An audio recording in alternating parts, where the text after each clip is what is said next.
amici e amiche del segno del Toro, benvenuti, io sono Angela e questo è Exoteric World ed è così che mi trovate sui social. Questo è l'oroscopo settimanale dal 16 al 22 marzo. Prima di iniziare vi ricordo che questa è una stesa generica, quindi prendete solo ciò che vi risuona di più e se volete potete integrarla col vostro ascendente per avere più informazioni. In descrizione trovate le recensioni dei mazzi usati, i link per acquistarli e il link alle playlist per conoscere il significato delle carte della Sibilla Lenormand e della Sibilla italiana. Vi invito a iscrivervi e abbonarvi al mio canale per sostenere il mio lavoro. Vi ringrazio moltissimo se lo farete o lo avete già fatto. E adesso partiamo con la lettura. Andiamo innanzitutto ad inquadrare come andrà la vostra settimana, le energie principali, i segni zodiacali da attenzionare, poi vedremo l'amore, il lavoro e le finanze. Come prima carta troviamo la carta della casa, molto interessante per gli aspetti legati alla sicurezza personale, alla casa in senso stretto, quindi a livello fisico, di famiglia e le persone più vicine a noi, gli affetti più cari, porta stabilità e armonia, vuol dire che alcune cose possono trovare maggior serenità proprio nei rapporti e nelle relazioni, oppure ci sono proprio delle questioni a livello pratico che possono essere risolte o ci si può dedicare finalmente in tranquillità, in serenità. Il libro o il diario ci fa capire che abbiamo la possibilità di risolvere qualcosa di importante, magari finalmente che stiamo cercando da tempo delle soluzioni, oppure è il momento giusto per avviare una ricerca, di fare chiarezza, di studiare, di valutare anche delle informazioni, sia che possono arrivare a noi, oppure se abbiamo proprio desiderio noi di andare alla ricerca di alcune informazioni. È una carta anche delle verità, dei segreti che possono emergere, quindi magari per alcuni di voi può essere il momento giusto per scoprire qualcosa. E poi infine abbiamo i pesci, ci vuole dire che fondamentalmente è una settimana abbastanza impegnativa, però in senso positivo, otterremo dei risultati. Questa è proprio la carta dell'indipendenza e dell'abbondanza, quindi vuol dire che arriva un progresso, un miglioramento nelle situazioni più complesse, un guadagno, una soddisfazione, un ottenimento. È anche una carta abbastanza veloce, quindi vuol dire che alcune cose andranno e si muoveranno molto in fretta. Esserci anche degli spostamenti, dei viaggi, diciamo, perché no, magari nel weekend potrebbe esserci qualcosa del genere. I segni zodiacali da attenzionare particolarmente nella vostra settimana sono i segni di terra, Toro, Vergine e Capricorno, e poi abbiamo anche l'acqua, quindi Cancro, Scorpione e Pesci.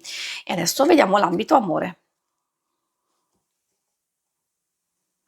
Ambito amore, coppia single, per chi non dovesse avere interesse per questo ambito, io consiglio comunque di ascoltarlo perché alcune cose possono fare riferimento anche alle relazioni più importanti di amicizia e famiglia e quindi vediamo cosa vogliono dirvi. Troviamo la peonia porta un po' di agitazione e fermento sia dentro di noi sia come desiderio di rischiare, di fare qualcosa di diverso, di ribellarci anche a certe situazioni che o sono troppo ferme, troppo stagnanti e magari appunto abbiamo bisogno di fare di concederci una piccola trasgressione. Dipende dalle varie circostanze, magari se avete desiderio di fare un qualcosa di totalmente vostro, potete cogliere qualche occasione, tipo di una gita, organizzare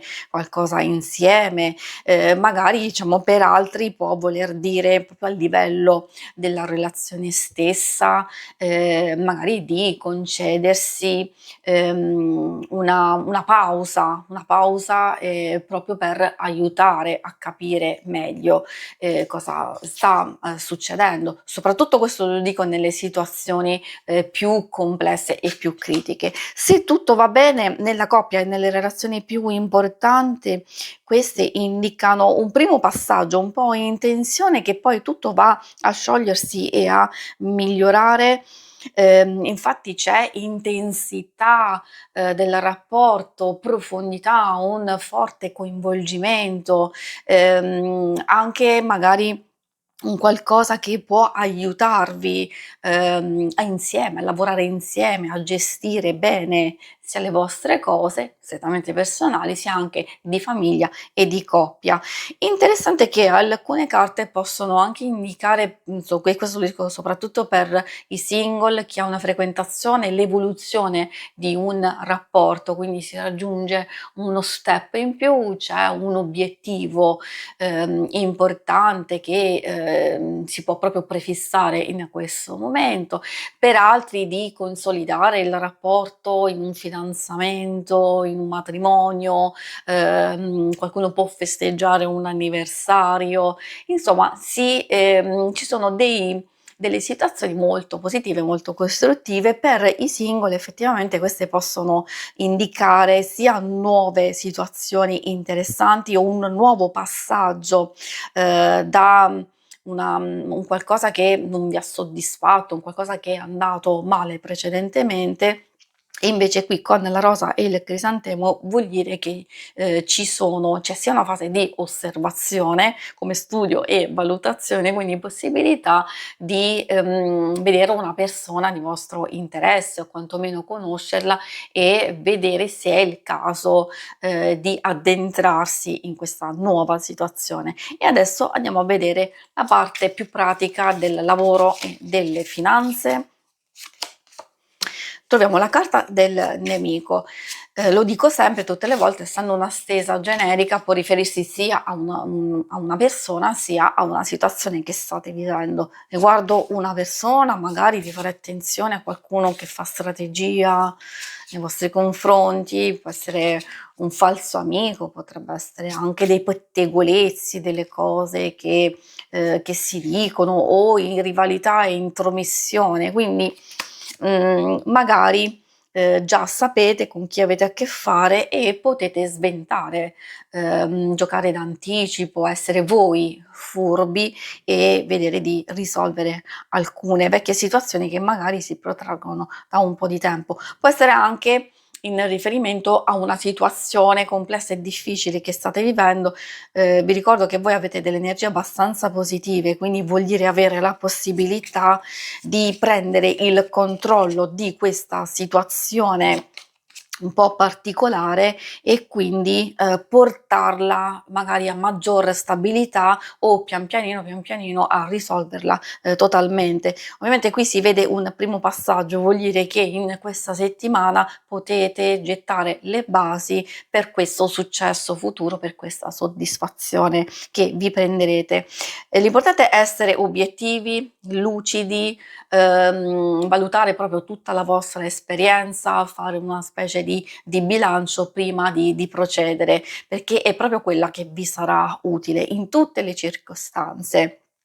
E poi vi ricordo sempre che essendoci una carta di abbondanza, di sicurezza e di indipendenza, probabilmente sono informazioni utili per chi vuole consolidare alcuni risultati o chi sta studiando, valutando degli investimenti, oppure migliorare il vostro ambiente lavorativo o un qualcosa proprio nello specifico che addirittura potrebbe essere un nuovo obiettivo, ma non è proprio il caso di metterlo in moto adesso. Adesso bisogna sistemare alcune cose, valutare attentamente tutto quello che avete a disposizione e poi muoversi successivamente, quindi trovare il momento giusto. E questo vale anche per chi è alla ricerca. Magari sistemare alcune cosine vi darà la possibilità di fare dei cambiamenti importanti e quindi ottenere più risultati successivamente. Si conclude qui la lettura, vi ringrazio per avermi seguita. Se volete, in alto a destra trovate il logo per iscrivervi al canale, mentre in basso trovate le schermate per vedere il vostro oroscopo mensile e lunare quindicinale. Alla prossima, vi auguro una buona settimana. Ciao!